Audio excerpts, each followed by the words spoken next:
বিশ্বাস করো, এখানে এইভাবে আমি আর বাঁচতে পারবো না।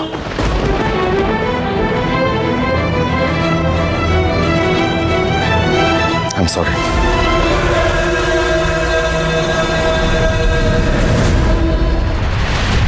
এই সব কিছু তোর জন্য হয়েছে যাবি।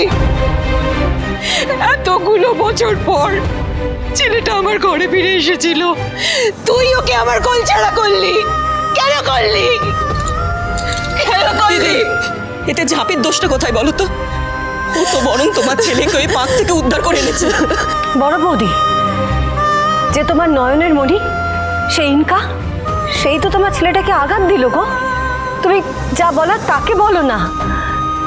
ঝাঁপিকে কেন এতগুলো কথা বলছো? ওকে কেন কষ্ট দিচ্ছ? ঠাকুরজি, তোমরা এই ঝাঁপিকে লক্ষ্মী বউ বলো না? লক্ষ্মী বউ, এই তো তোমাদের লক্ষ্মী বউয়ের নমুনা।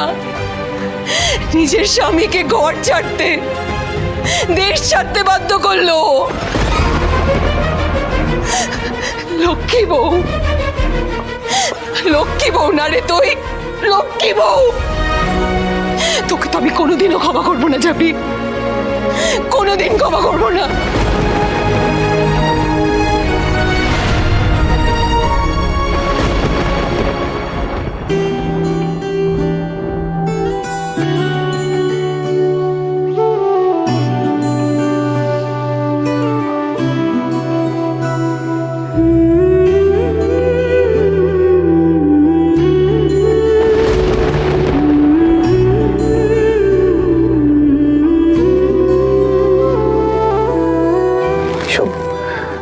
এসব কি হয়ে গেল রে ঝাঁপি?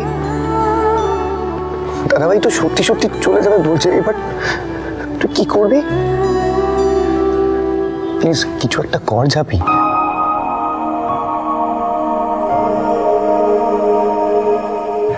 চিঠির যে কতটা বুক ফাটছে আমি বুঝতে পারছি রে।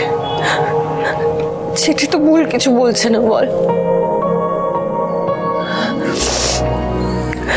চিঠির এই হাহাকার আমি সহ্য করতে পারছি না। একজন সন্তানকে আমি তার মায়ের কোল ছাড়া করতে পারি না। আমায় যে করেই হোক কিছু একটা করতে হবে, যেভাবেই হোক ওকে আটকাতেই হবে।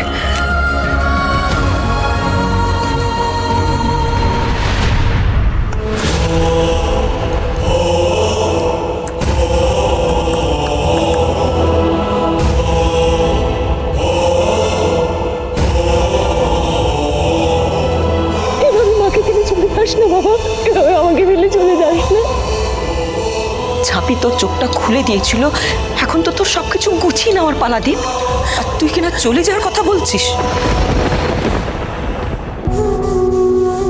আমি জানি, আমি বুঝতে পারছি আমি এখান থেকে চলে গেলে বাড়ির সবাই খুব কষ্ট পাবে, সবার মন ভেঙে যাবে।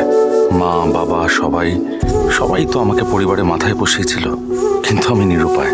এসব ভেবে আমি আর পিছনে তাকাবো না। I have to go. Lakshmi Jhanpi প্রতিদিন সন্ধে 6:30টায় স্টার জলসায় ও জিও হটস্টারে।